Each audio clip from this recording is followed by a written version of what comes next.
The glass conference room on the 47th floor overlooked Manhattan like a throne above the city. Inside, men in expensive suits sat around a table discussing territories and money, the kind of meeting where decisions were made that never appeared in court records. But in the corner, invisible as furniture, a storm was brewing. "Excuse me, sir?"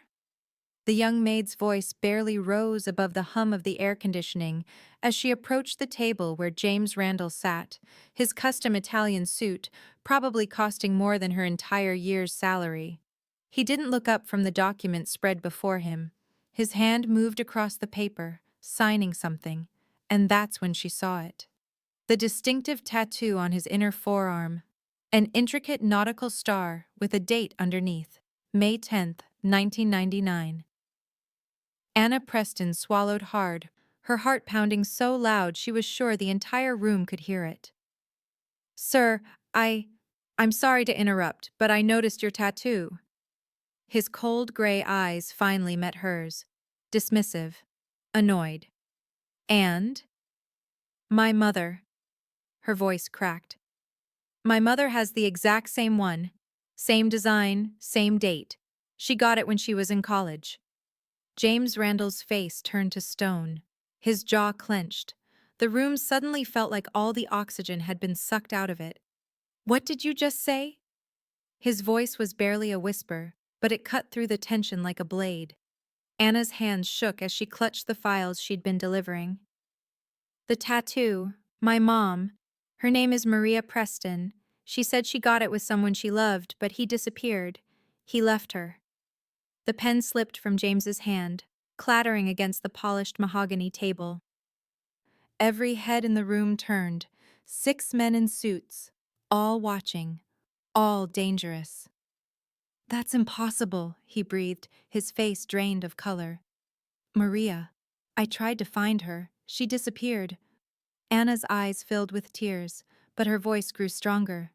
"Sir, I'm 25 years old. She didn't disappear. You did." Before we continue, click subscribe, like this video and leave a comment telling us where you're watching from. Remember, your support helps us tell more thrilling stories. Now let's get back into the story. 4 hours earlier, Anna Preston's alarm clock screamed at 4:30 a.m., the same way it had every morning for the past 2 years.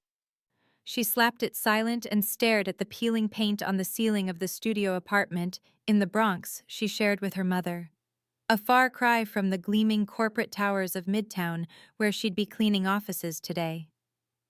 In the next room, separated only by a thin curtain she'd hung for privacy, her mother coughed. That deep, exhausted cough that came from working 3 jobs for 25 years. "Mom, you okay?" Anna called out, already knowing the answer. "I'm fine, baby." Maria's tired voice drifted back. "You're going to be late." Anna pulled on her maid's uniform, black dress with a white apron she'd carefully hand-washed the night before because the laundromat cost $7 she didn't have to spare. She looked at herself in the cracked bathroom mirror. 25 years old, and she looked exhausted. Dark circles under her eyes, hands rough from scrubbing floors and cleaning bathrooms, but she forced a smile anyway. For the scholarship, she thought. Everything is for the scholarship. $5,000. That's all that stood between her and a full ride to Columbia University's business program. $5,000 for the application fee and initial costs. Money she didn't have. Money her mother couldn't provide after decades of barely surviving. She tiptoed to her mother's makeshift bedroom.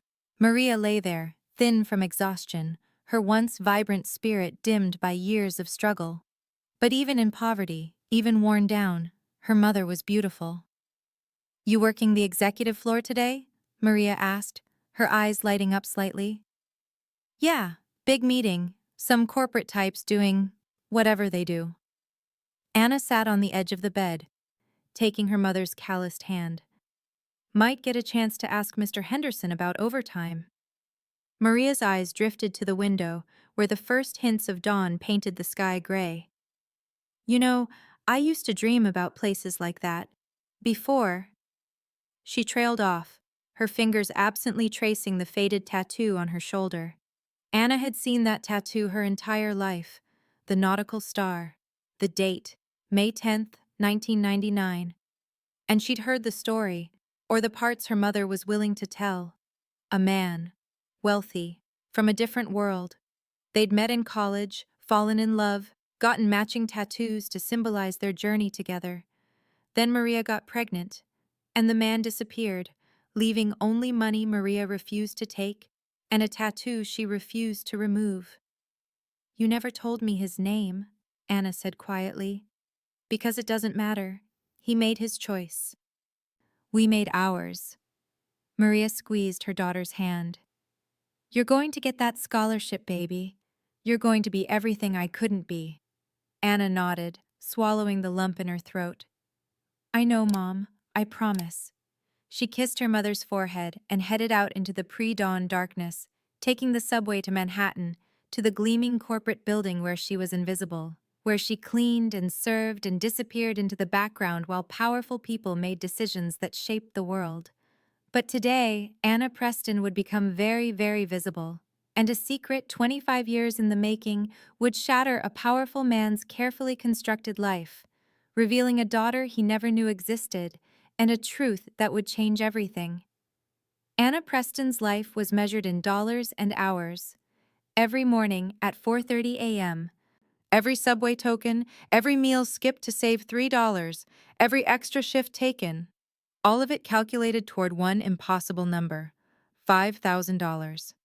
The scholarship application for Columbia University's business program sat on her nightstand, printed on paper that felt too expensive to touch.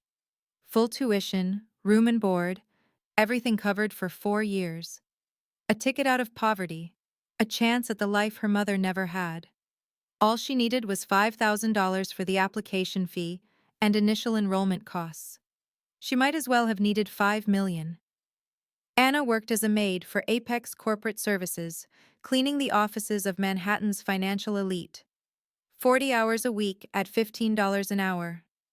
After taxes, rent, food, and her mother's medications, she saved maybe $200 a month on a good month. At that rate, she'd have the money in 2 years.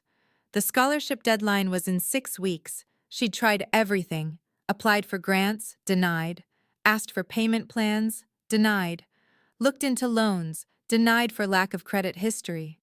She'd even considered one of those predatory payday loan places, but the interest rates would bury her deeper than she already was. Every door was closed, every path blocked, and time was running out. "You look tired, mija." Mrs. Rodriguez from down the hall stopped her in the building's narrow stairwell. The elevator had been broken for 3 months. "Just thinking about school stuff." "You're still trying for that scholarship?" The older woman's face softened with sympathy. "Anna, maybe it's not meant to be this year. Maybe you work another year. Save more." "I can't wait another year." Anna's voice came out sharper than intended. "I'm already 25. If I don't do this now, I never will." Mrs. Rodriguez nodded, understanding in her eyes. She'd been cleaning offices for 40 years. She knew what happened when you waited. You never stopped waiting. Anna climbed the 4 flights to their apartment. Inside, Maria sat at their small kitchen table, reviewing bills by the light of a single lamp. They kept the overhead light off to save on electricity. "Baby, we got the hospital bill." Maria's voice was flat. "From my checkup last month, $340 after insurance." Anna's stomach dropped. There went 2 months of savings. "It's okay, Mom. I'll pick up extra shifts." "You're already working 60 hours a week." Maria looked up, her face lined with guilt. "This is my fault. If I'd made better choices, if I'd kept the money he offered—" "Don't." Anna sat down across from her. "You made the choice you had to make. I don't blame you." But sometimes, late at night, she wondered, who was he? The man with the tattoo, the man who'd gotten her mother pregnant and disappeared, the man who'd apparently offered money that Maria had refused. Pride was expensive, and they'd been paying for it Anna's entire life. "Tell me about the tattoo again," Anna said, nodding toward her mother's shoulder where the faded nautical star was barely visible under her worn t-shirt. Maria's hand moved to cover it instinctively. Why do you want to know? Because it's the only thing you have left from him. It must have meant something. Maria was quiet for a long moment. We met at Columbia. I was there on a scholarship, working 3 jobs to cover what the scholarship didn't. He was different, wealthy, but he didn't act like it. We fell in love. She smiled sadly. We got the tattoos on May 10th, 1999, our anniversary. The nautical star was supposed to represent our journey together, finding our way. What happened? I got pregnant. His family found out. They didn't approve of the poor black girl from the Bronx dating their son. Maria's voice hardened. He came to me with an envelope full of cash, said it was for the best, that we were from different worlds, that he'd take care of the financial part, but he couldn't be a father. And you refused? I refused. Maria met her daughter's eyes. I wasn't going to let him buy his way out of responsibility. If he didn't want to be a father, fine. But I wasn't taking his guilt money. Do you regret it? Maria reached across the table and took Anna's hand. Every day I struggled, yes. Every time I couldn't buy you something you needed, yes. Every time I worked myself sick to keep us fed, yes. She squeezed tighter. But I don't regret keeping my dignity. And I don't regret having you. Anna felt tears burning but didn't let them fall. Crying didn't pay bills. What was his name? It doesn't matter. He's gone. He's been gone for 25 years. But the tattoo is a reminder, Maria interrupted. A reminder that you can't trust men who come from money. They'll promise you the world and leave you with nothing. She stood, wincing as her back protested. I'm going to bed. You should too. You have work early. Anna nodded, but she didn't move. She sat at the table staring at the scholarship application, at the number that might as well be infinity, at the future slipping further away with each passing day. $5,000, 6 weeks, no plan, no options, just a fading tattoo and a name her mother wouldn't speak. But tomorrow, Anna would go to work. She'd clean the offices of people who spent $5,000 on watches. She'd be invisible, efficient, forgettable. And maybe, just maybe, she'd find a miracle. Though she'd stopped believing in those a long time ago. James Randall's office occupied the entire 47th floor of the Apex Tower in Midtown Manhattan. Floor-to-ceiling windows overlooked the city he controlled through a web of legitimate businesses and carefully hidden criminal enterprises. To the world, he was a successful venture capitalist. To those who knew better, he was one of the most powerful organized crime figures on the East Coast. He'd built an empire on control, information, leverage, fear disguised as respect, but control had a price, and James had been paying it for 25 years. Mr. Randall, the gentlemen are here for the 10 a.m. meeting. His assistant's voice came through the intercom. Conference room, 5 minutes. James stood and adjusted his cufflinks. Custom Italian suit. Swiss watch worth more than most people made in a year. Shoes handmade in London. Everything about him projected power, wealth, authority. Everything except the tattoo on his inner forearm. He'd stopped wearing long sleeves years ago. Let people see it. The nautical star with the date, May 10th, 1999. Let them wonder. Let them ask. He never answered. Because the truth was too painful to speak aloud. He walked to the conference room where 6 men waited, associates from various business ventures across the city. They stood when he entered, a sign of respect born from fear. Gentlemen, James took his seat at the head of the table. Let's discuss the Brooklyn situation.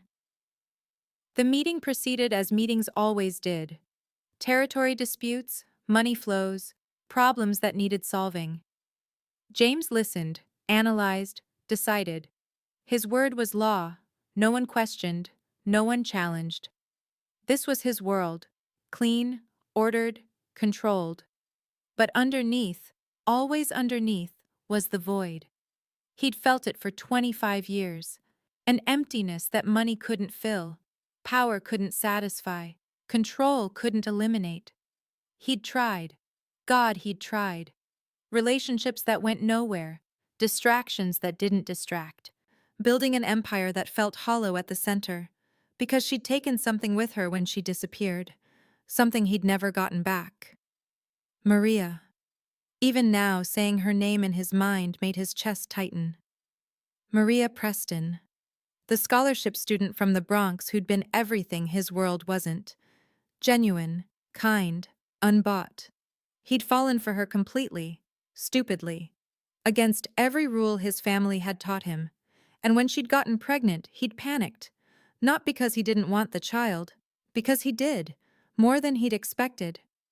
But his family had found out. His father had been clear. That girl is a liability. End it. Pay her off. Move on. So James had done what he'd been trained to do. He'd offered money. A lot of money. Enough to take care of her and the baby for life. She'd looked at him with those eyes that had once looked at him with love, and she'd said 6 words that destroyed him. I don't want your blood money. Then she'd disappeared, changed her number, moved, vanished completely. He'd tried to find her, hired investigators, searched for years, but Maria Preston had erased herself so thoroughly that even his considerable resources couldn't track her down. Eventually, he'd stopped looking.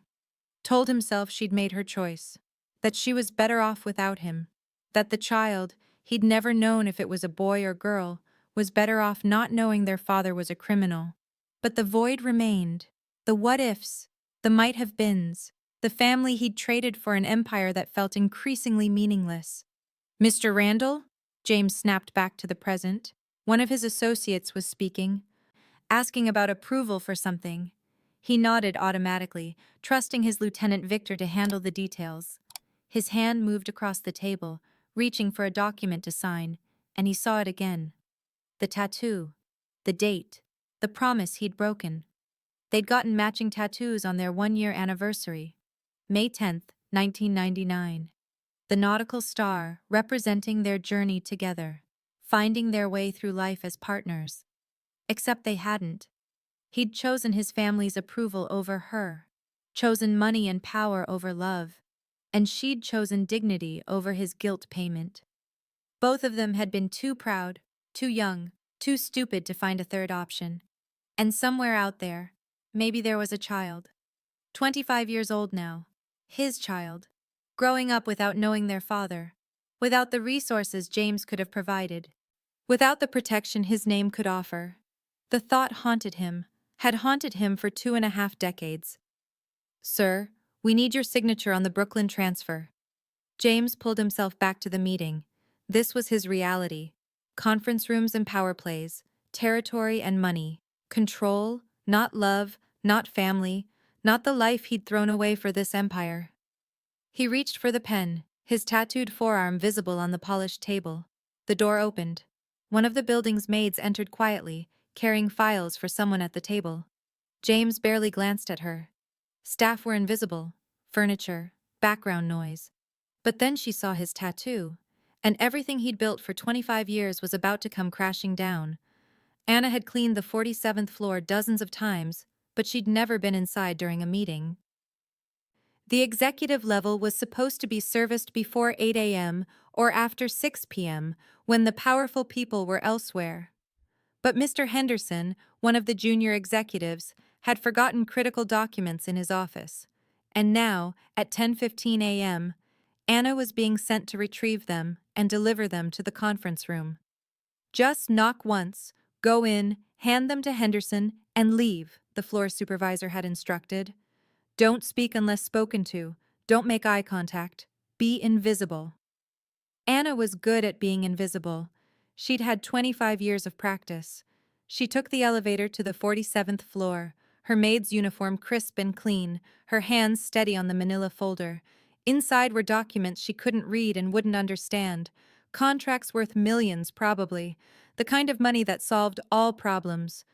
The kind of money she'd never see. The conference room door was heavy glass, slightly frosted. Through it, she could see shapes. Men in suits. The air of importance that came with closed-door meetings. Anna knocked once. Soft. Professional. "Come in," a voice called. She pushed open the door and stepped into another world. The room was all polished mahogany and leather. The windows overlooked Manhattan, like the city existed to be conquered. 6 men sat around the table, all of them radiating the kind of power that came from never being told no.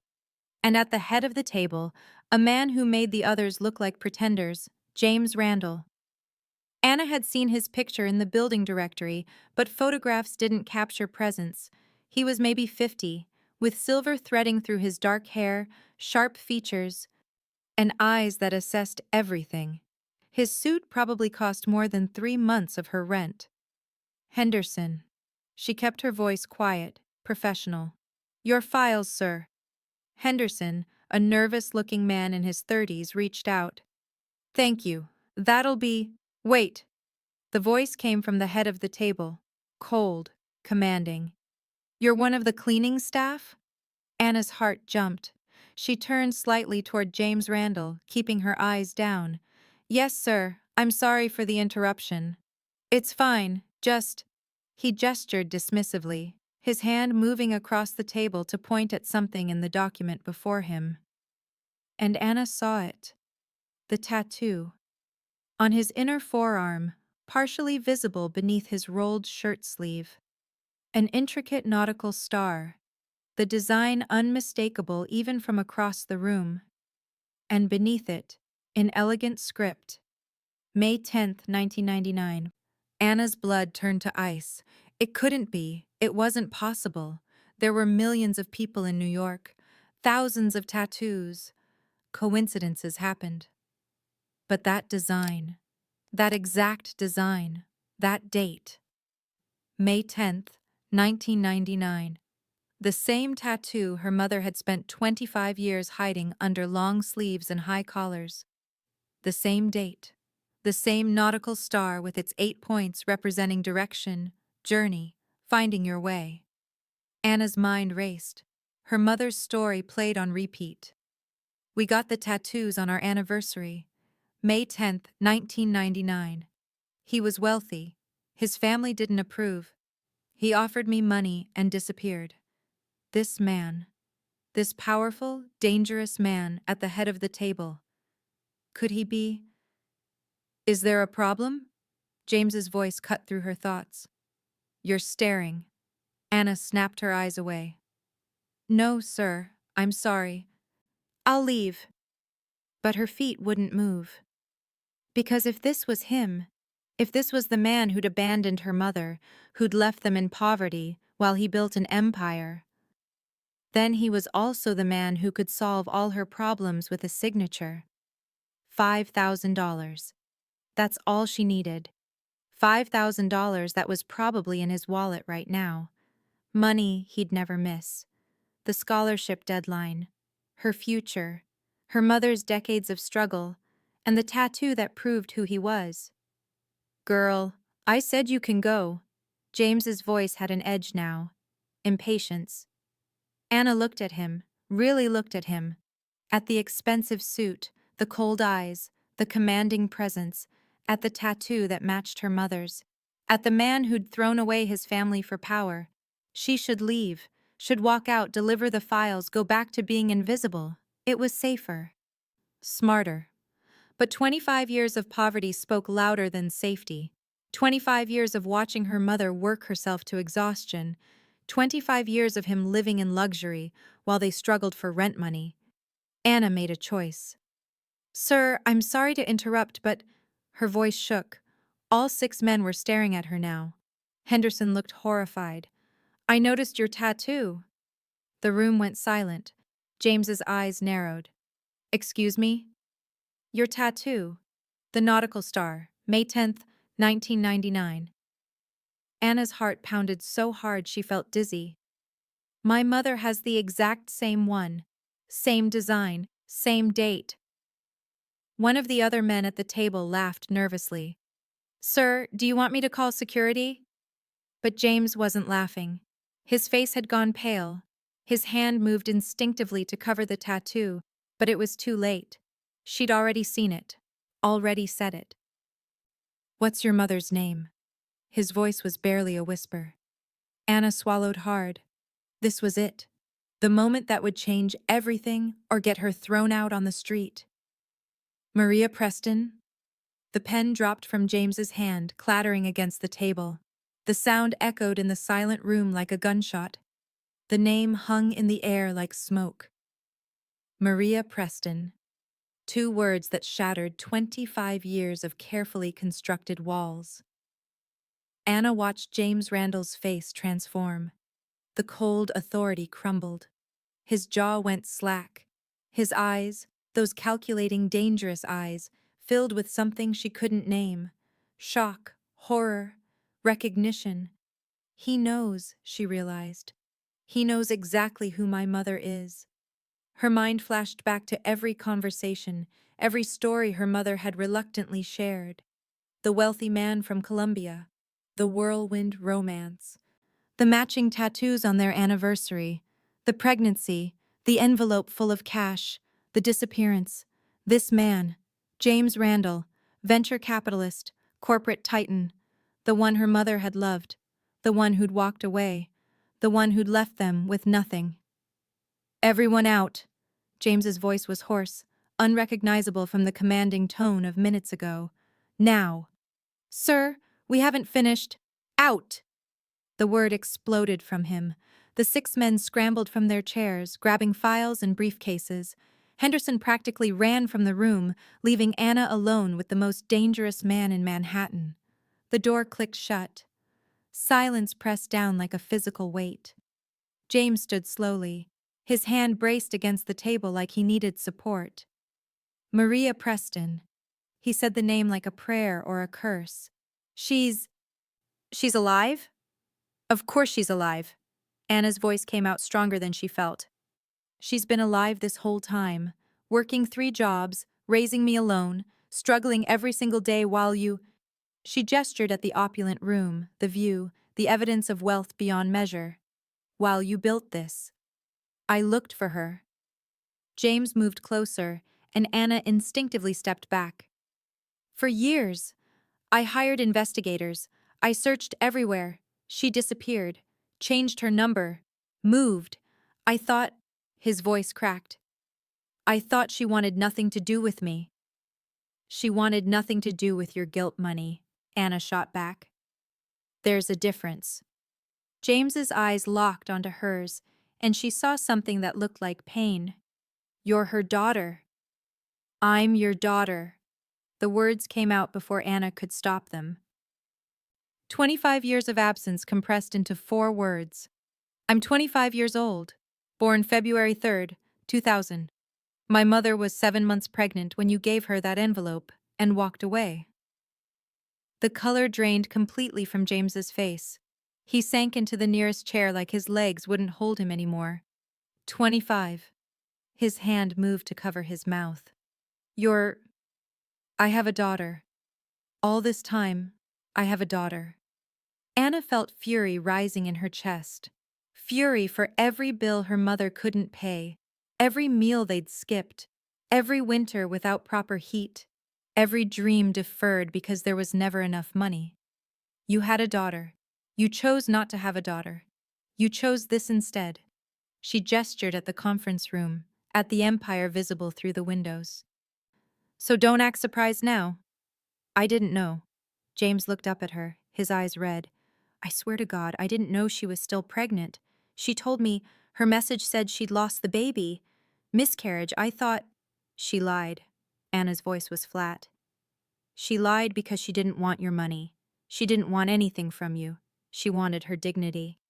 And she raised you alone. James stood again, moving closer. For 25 years, while He stopped, his hand absently covering the tattoo. What's your name? Anna. Anna Preston. Anna. He said it like he was tasting the word. Did she tell you about me?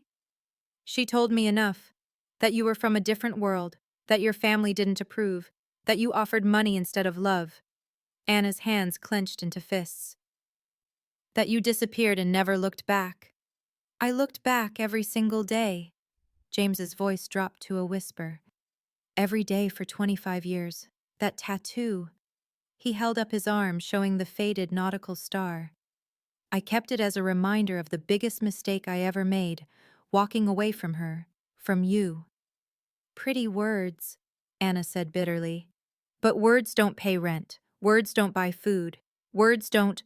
Her voice broke. She'd come here desperate, angry, ready to demand what was owed. But facing him, seeing the genuine anguish in his eyes, everything became complicated. Tell me what you need, James said suddenly. Please, whatever it is, whatever she needs, whatever you need, name it. Anna thought about the scholarship application, the $5,000, the deadline 6 weeks away, the future slipping through her fingers. She thought about her mother, coughing in their tiny apartment, worn down by decades of struggle, the medical bills, the debt, the exhaustion that went bone deep.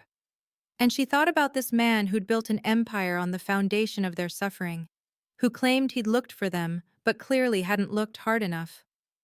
I need $5,000, she said, for a scholarship, Columbia University, business program.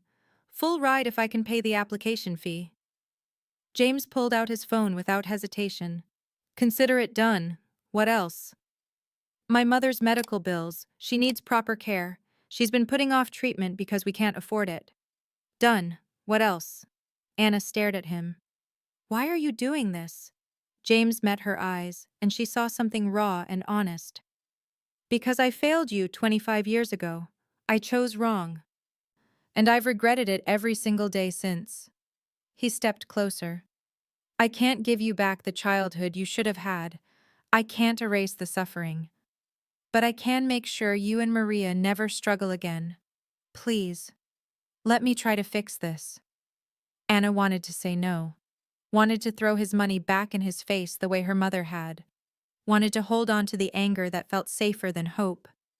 But she thought about her mother, about the scholarship, about the chance to break free. I want to see proof, she said. Transfer the money now, then we talk about everything else. James nodded. Victor, he called out, and immediately the door opened. His lieutenant stepped inside. Wire transfer, $5,000. Where? Anna gave him the scholarship fund's information with shaking hands. Within 2 minutes, Victor confirmed the transfer complete. $5,000, just like that. The barrier that had seemed insurmountable erased with a phone call. Now, James said quietly, take me to her. Take me to Maria. Anna stood frozen in the conference room, her heart pounding against her ribs like it was trying to escape.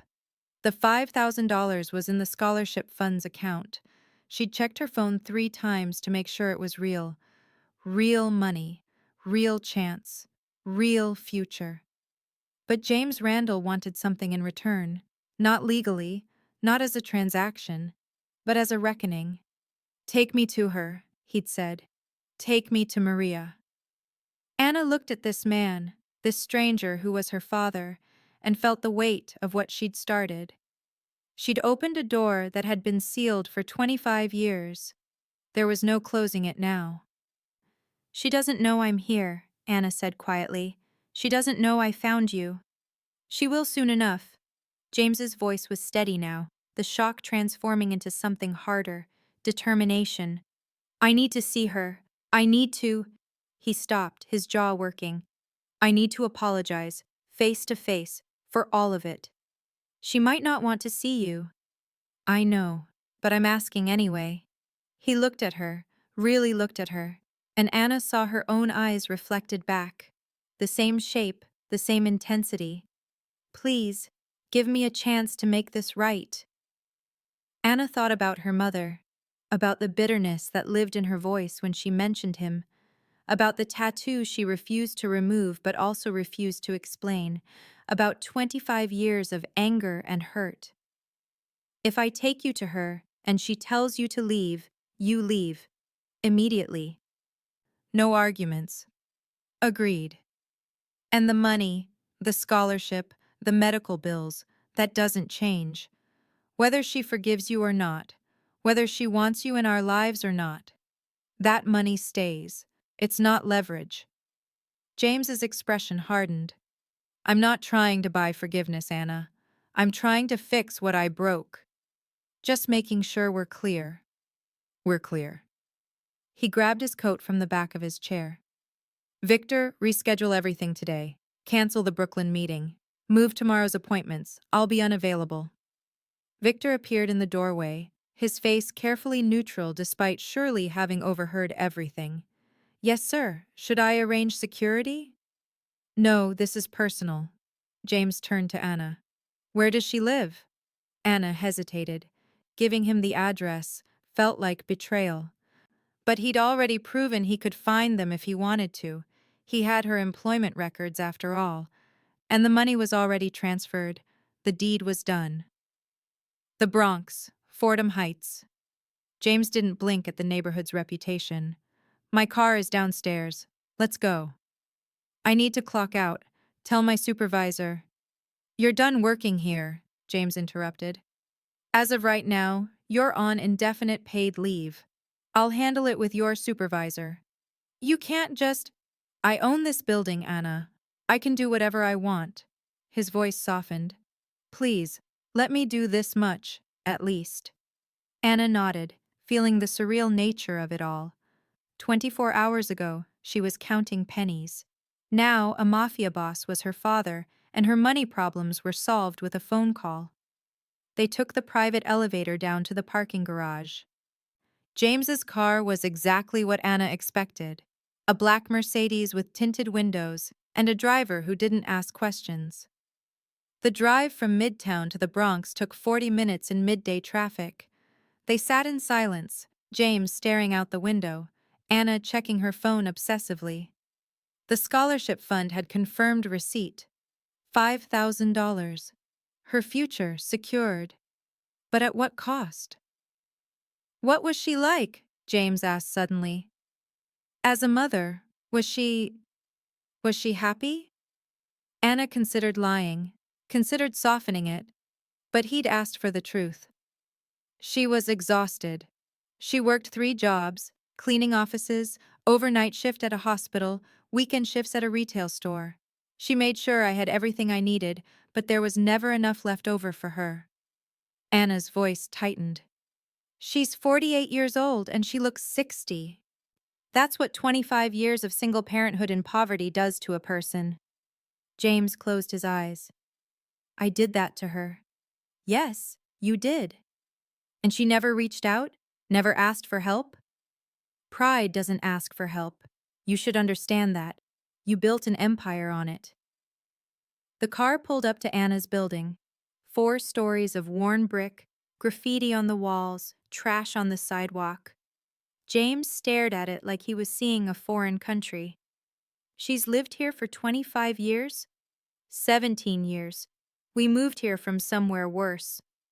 Anna opened the car door. Remember your promise. If she tells you to leave, you leave. James nodded and followed her out. They climbed the 4 flights. The elevator was broken again, and Anna's hands shook as she pulled out her keys. Behind that door was her mother, tired, sick, unprepared. And in less than 60 seconds, her entire world was about to explode. Anna unlocked the door and pushed it open. Maria stood at the kitchen sink, her back to them, washing dishes. She turned at the sound.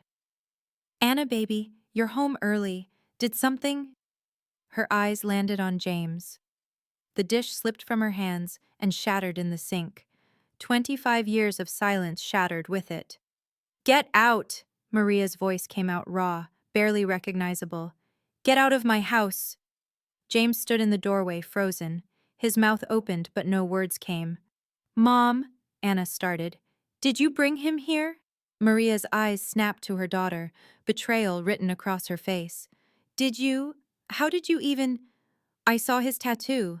Anna's voice shook. At work. Mom, he works in the building I clean. The same tattoo, the same date. I had to. You had no right. Maria's hands gripped the edge of the sink, her knuckles white. No right to bring him here, to bring him back into our lives after. Her voice broke. 25 years, James. 25 years. Maria. James finally found his voice. It came out hoarse, thick with emotion. I didn't know. I swear to God, I didn't know you were still pregnant. Your message said, I lied, Maria shouted. I lied because I didn't want your blood money. I didn't want anything from you or your family. I wanted to raise my daughter away from your world. Our daughter. James took a step inside. Anna quietly closed the door behind him. She's our daughter, Maria. And I had a right to know she existed. You gave up that right when you chose your family over us. When you handed me that envelope like I was some problem to be solved with cash. Maria's eyes blazed. You didn't want a family. You wanted a clean exit. That's not... James stopped, his jaw working. You're right. You're absolutely right. I was a coward. I chose wrong. I let my family dictate my life instead of fighting for what I wanted. For who I loved. The past tense. Loved. Hung in the air like a knife. Maria laughed bitterly. Don't. Don't you dare romanticize this. You didn't love me enough to stand up to your father. You didn't love me enough to choose us. You loved your inheritance more. I was 23 years old and terrified. James's voice rose. My father said you were a gold digger, that you'd trapped me, that if I didn't end it, he'd destroy your life. He said he'd make sure you never finished school, never got a job, never had a future. I thought I was protecting you by walking away. Protecting me? Maria's voice cracked. You left me pregnant and alone. I had to drop out of Columbia. I worked 3 jobs. I gave up everything, my education, my dreams, my health, to raise our daughter in poverty because you were too weak to stand up to your father. You're right. James's shoulders sagged. You're right about all of it, and I've regretted it every single day for 25 years. Regret doesn't pay rent, Maria shouted. Regret doesn't feed a child. Regret doesn't... She dissolved into tears, her anger giving way to exhaustion. Why are you here? Why now? Anna stepped between them. Because I found him. Because I needed money for my scholarship and I thought, I don't know what I thought, that maybe he'd help. That maybe he owed us something. Did he pay you? Maria's eyes were sharp despite the tears. He transferred $5,000 to the scholarship fund before I even asked, as soon as he knew who I was. Anna met her mother's gaze. The Columbia scholarship. I can apply now. I can go. Maria's face crumpled. Anna, baby, you sold us out for... I didn't sell us out. I claimed what was owed. Anna's voice strengthened. He abandoned us 25 years ago. He owes us more than $5,000. He owes us everything we struggled for while he built an empire. She's right, James said quietly. I owe you both more than money can repay, but I want to try. He pulled out his phone. The scholarship is just the beginning. Maria, your medical bills. Anna told me you've been putting off treatment. I'm paying for everything. Full coverage. The best doctors in New York. I don't want your charity. It's not charity. It's restitution. James's voice was firm. You raised our daughter alone because I failed you. Let me make that right. You can't make it right, Maria said, but her voice had lost its edge. Exhaustion was winning.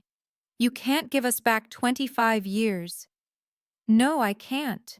James moved closer.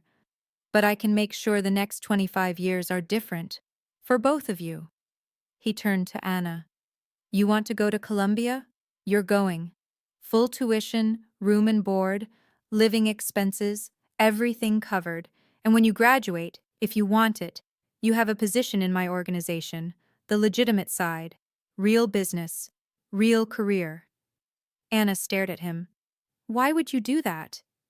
Because you're my daughter. Because I've missed 25 years, and I'm not missing one more day. He looked at Maria. And because I owe your mother a debt I can never fully repay. But I'm going to spend the rest of my life trying. Maria sank into a chair, her face in her hands. I don't know how to do this. How to let you back in. How to trust you. You don't have to trust me. Not yet. James knelt beside her chair, his voice gentle. Just let me help. Let me be what I should have been 25 years ago. A father to Anna. A partner to you. We're not together, Maria said sharply. That ship sailed a long time ago. I know. I'm not asking for that. I'm asking for a chance to do right by our daughter. He looked at Anna. If you'll let me. Anna thought about the scholarship, about Columbia, about the future she'd thought was impossible this morning, about the father she'd never known, kneeling in their tiny kitchen, offering everything she'd ever needed. Okay, she whispered. Okay. The days after the revelation blurred together. James was true to his word, almost aggressively so. Within 48 hours, Maria had appointments with 3 different specialists at Mount Sinai. Within a week, Anna's scholarship application was submitted with full documentation and a recommendation letter that, while Anna didn't know it, came directly from a Columbia board member who owed James a favor. But the hardest part wasn't the logistics. It was navigating the strange new reality of having a father who appeared from nowhere, with resources that solved every problem except the emotional ones. James called every day, texted Anna updates, asked what Maria needed, offered to pay for a new apartment, better neighborhood, whatever they wanted. Maria refused most of it. She accepted the medical care. Practical necessity overrode pride. She accepted the scholarship funding for Anna. That was for their daughter, not for her. But she refused the apartment, the car, the offers of cash that would have made their lives immediately comfortable. I'm not his charity case, she told Anna one night. I survived 25 years without him. I don't need him now. But Anna saw something else in her mother's eyes when James's name came up.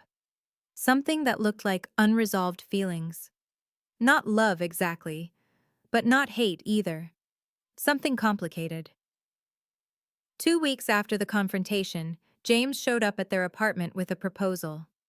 I want you to see something, he said, standing in the doorway like he was afraid to come in without explicit permission.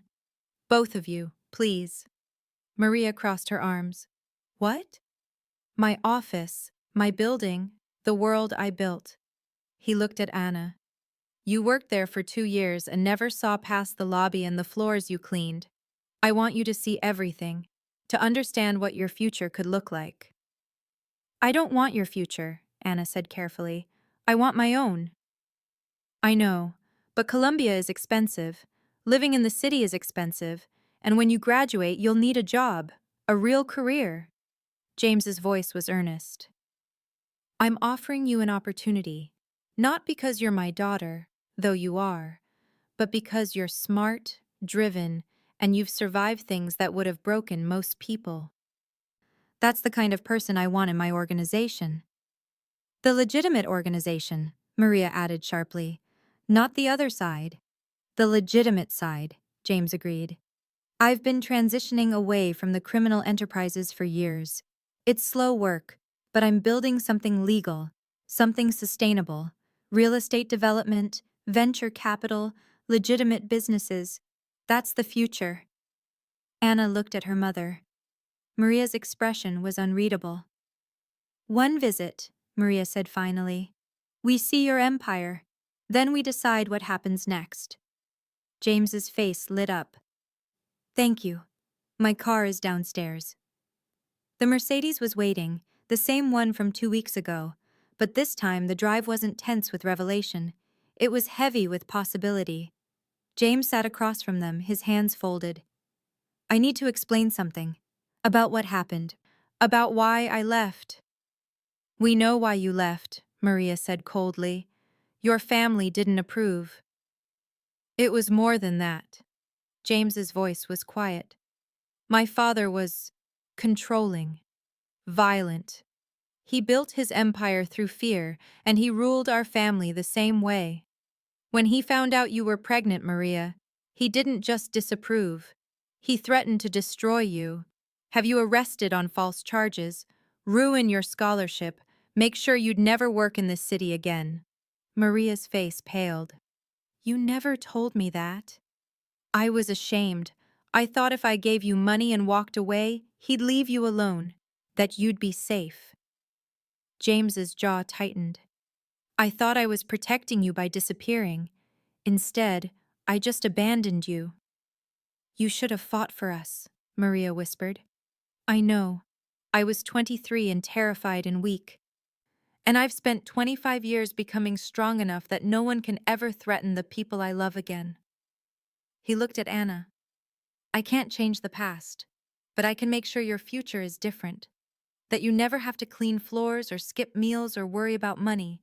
That you have every opportunity I should have given you from the beginning. The car pulled up to the Apex Tower.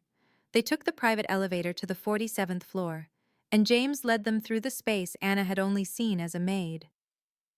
This is the executive suite. 20 people work here managing real estate portfolios worth $800 million. He opened another door. This is the venture capital division. We invest in technology startups, green energy, medical research. He led them to his office. Floor-to-ceiling windows, view of the entire city. Furniture that cost more than Anna's entire apartment. This could be yours one day, James said to Anna. Not this office specifically, but this world. This level of power and influence. Used for good. Used to help people like you and your mother. Anna looked out at the city. At Manhattan spread below like a game board. She thought about her mother cleaning hospital floors, about herself scrubbing toilets in this very building, about how different the view was from up here. I don't want to be you, she said quietly. James nodded. Good. Be better. 3 weeks after the revelation, Maria finally exploded. It happened on a Thursday evening.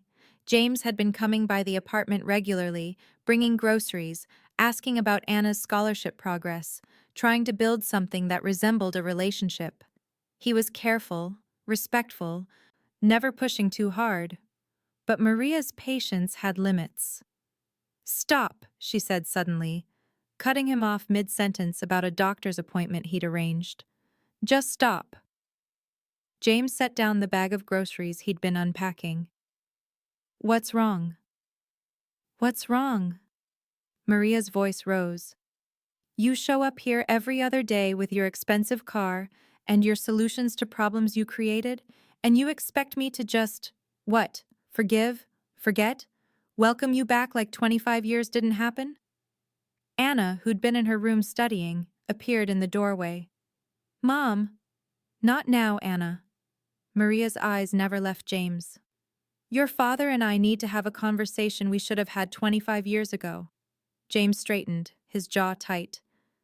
Then let's have it. You want to have it? Maria stepped closer, her voice shaking with fury. Fine. Let's talk about how you handed me an envelope with $50,000 like I was a prostitute you were paying off. Let's talk about how you never called, never checked if I was okay, never wondered if maybe, just maybe, I'd kept your child. I tried to find you. James's voice rose to match hers. I hired investigators. I searched for years. You disappeared, Maria. You changed your number, moved without leaving a forwarding address. You erased yourself. Because I didn't want to be found by you. I didn't want your guilt money, or your pity, or your... Her voice cracked. I didn't want to be the poor girl you felt obligated to support.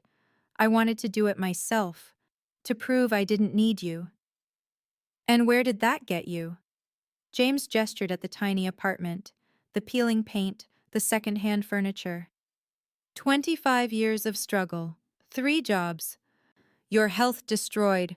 Was your pride worth that? Maria's hand connected with his face before Anna could move. The slap echoed in the small space. James's head snapped to the side. He touched his reddening cheek, but his voice stayed calm. I deserved that. You deserve more than that. Maria's eyes were wet. You deserve to know what it's like to choose between food and rent. To tell your daughter she can't have new shoes because you don't have $40. To work 3 jobs and still fall behind. To watch her grow up brilliant and talented and know she'll never have the opportunities she deserves because you— Her voice broke completely. Because you weren't there. You're right. James's voice was thick. I wasn't there. I should have been. I should have fought my father. Should have stood up to him. Should have chosen you and Anna over his approval and his money. But you didn't. Maria wrapped her arms around herself. You chose the easy path, the comfortable path, and you left us to suffer. I know. James stepped closer, his hands raised in a gesture of surrender. And I can't change that. I can't give you back those 25 years. I can't erase the struggle or the pain or the nights you cried because you didn't know how you'd feed your daughter. Then what can you do? Maria's voice was barely a whisper now. What can you possibly do that makes any of this okay? Nothing makes it okay. James's voice was raw with emotion. But I can make sure it never happens again. I can make sure Anna has everything she needs, that you have everything you need, that neither of you ever has to struggle again. Money doesn't fix this. James, money doesn't— I'm not talking about money. James's composure finally cracked. I'm talking about being present, being a father, being— He stopped, his jaw working. Being what I should have been from the beginning. Maria stared at him, tears streaming down her face. I loved you. Do you understand that? I loved you completely. And you broke me. I know. I got that tattoo because I thought we'd be together forever. I thought the nautical star meant we'd find our way together, navigate life as partners. She touched her shoulder where the faded ink lived beneath her shirt. But you abandoned ship. You left me drowning. Maria, James's voice cracked. I'm sorry. I'm so sorry. Sorry doesn't change anything. No, but maybe— He stopped, seeming to struggle with what to say. Maybe we can start over. Not romantically. I know that's gone, but as partners in raising our daughter, in making sure she has the life we should have given her from the start. Maria was quiet for a long moment. When she finally spoke, her voice was exhausted. I don't know if I can do this. Be around you. Watch you be the father you should have been 25 years ago. It hurts too much. Then I'll hurt with you, James said simply. But I'm not disappearing again. Anna deserves better. And so do you. Anna, still standing in the doorway, felt tears on her own cheeks. She'd spent 25 years hearing her mother's side of the story. Now she was watching both of them bleed. I need you both to stop, she said quietly. They turned to look at her. I need you both to stop acting like I'm not in the room. Like this is just about you two and your history. Anna's voice strengthened. I'm the one who lived with the consequences of your choices. And I'm telling you right now, figure it out. Because I'm not choosing between you. I'm not picking sides. Either you both learn to coexist for my sake, or you both lose me. The silence was deafening. Finally, Maria nodded. Okay, James echoed her. Okay. Good. Anna wiped her eyes. Now someone order dinner. I'm starving, and we're done screaming at each other for tonight. 6 months later, Anna stood in Columbia University's administration building, holding her acceptance letter. Full scholarship, business program, 4 years of tuition, room, board, and living expenses covered. She'd done it. Against every odd, every obstacle, every moment she'd thought it was impossible. She'd done it. Her phone buzzed, a text from James. Congratulations, your mother and I are so proud. It still felt strange seeing those words. Your mother and I, like they were a unit. They weren't, not romantically. But they'd found a way to coexist, to co-parent, even though Anna was 25 and hardly needed parenting. Maria had set firm boundaries. She accepted James's help for Anna, the scholarship, the apartment near campus, the laptop and textbooks, and everything a student needed. But for herself, she refused almost everything. She'd finally agreed to move out of the Bronx apartment, but only to a modest two-bedroom in a safer neighborhood that she insisted on paying rent for, even though James owned the building. She accepted the medical care, because pride wasn't worth dying for. But she refused the credit cards, the cash, the offers to make up for lost time with money. "I survived 25 years without you," she'd told James during one of their tense negotiations. "I don't need to be rescued now."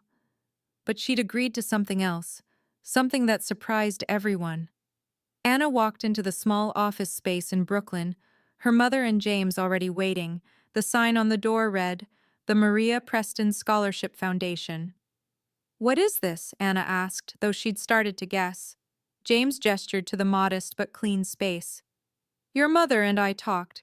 She doesn't want my money for herself, but she understands there are thousands of young people like you out there. Smart, driven, deserving, but blocked by a financial barrier they can't overcome." Maria picked up where he left off. "So we're starting a foundation. Scholarships for students from low-income backgrounds. Priority for single-parent households. No application fee, just merit and need. We're starting with a $5 million endowment," James added. "That'll fund approximately 50 full scholarships a year. We're hiring staff, partnering with schools, creating a pipeline from underserved communities to top universities." Anna looked between them. "You're doing this together?" "We're doing this for you," Maria corrected. "And for every other kid who shouldn't have to choose between their future and survival." James handed Anna a folder. "We want you on the board. Once you graduate, if you're interested, we'd like you to help run it. You understand what these students are going through better than anyone." Anna opened the folder. Articles of incorporation, mission statement. Board members, her mother, her father, and 3 other names she recognized as Columbia professors and nonprofit leaders. And there, listed as a founding board member, Anna Preston. "The first scholarship is being awarded next month," Maria said, her voice thick with emotion. "A 17-year-old girl from the Bronx, single mother, working 2 jobs, wants to study medicine. Just like someone else I know," James said quietly, looking at Maria. The moment hung between them, not reconciliation exactly, but acknowledgement. They'd both made choices 25 years ago, both been stubborn, both been hurt. But from that pain, they were building something that would help others avoid the same struggle. "There's one more thing," James said. He pulled out another document. "I'm transitioning all my legitimate businesses into a single entity. Real estate, investments, venture capital, everything legal, and I'm setting up a succession plan." He looked at Anna. "When you graduate, if you want it, you'll have a position, chief operating officer of the foundation initially. Then, as you gain experience, a role in the larger organization. And eventually," he paused, "eventually, all of this becomes yours. The foundation, the businesses, the empire I built with blood money, transformed into something legitimate, something good." Anna felt tears burning. "I don't want your empire." "Then change it," James said simply. "Make it something worth having. Make it something that helps people instead of hurting them. Be what I should have been, but wasn't." Maria reached out and took Anna's hand. "You don't have to decide now. You're 25. You have your whole life ahead of you. Go to Columbia. Study. Learn. Become whoever you want to become. This will all be here when you're ready. If you're ever ready," James added. "No pressure, no expectations. Just options. Opportunities. The things you should have had from the beginning." Anna looked at the folder, at the foundation that bore her mother's name, at the future being offered to 50 students a year who would never know how close they came to having their dreams blocked by money. She thought about the maid who'd walked into a conference room 6 months ago with nothing but desperation and a story about a tattoo, About the father who'd been a stranger and was now trying, however imperfectly, to make amends.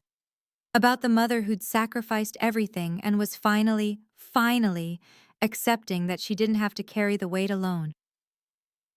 Okay, Anna said quietly. Let's do this. Maria pulled her into a hug. James stood back, respectful of the boundary between them, but his eyes were wet. One more thing, Anna said, pulling away from her mother. She looked at James. The tattoo, both of you still have it. They both instinctively touched the spots where the nautical stars lived. May 10th, 1999, a date that had meant forever, then meant abandonment, and now meant something else entirely. What about it? Maria asked. It was supposed to represent finding your way together. You didn't. But maybe, Anna smiled. Maybe it can represent something new, finding your way to this, to the foundation, to helping others find their way when the path seems impossible. James looked at Maria. Something passed between them, not romance, not even friendship exactly, but understanding, shared purpose. A new kind of partnership built on their daughter and the future she represented. The nautical star, Maria said softly. Finding our way after all. Better late than never, James agreed.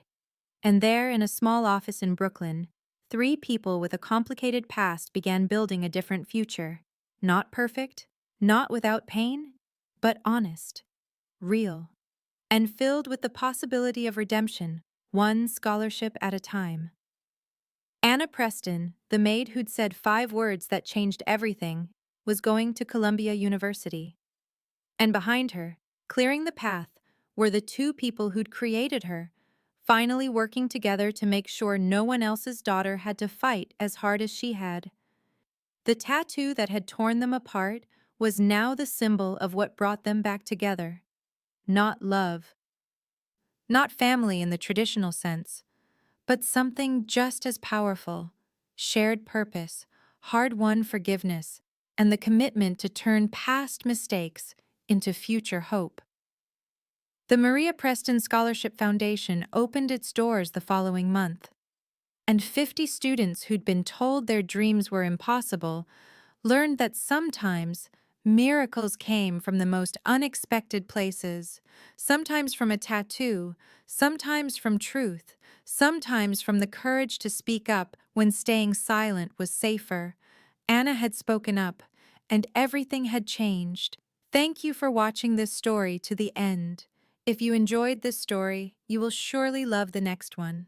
Hit the subscribe button so you don't miss it. It's as interesting and even more intriguing as you can ever imagine.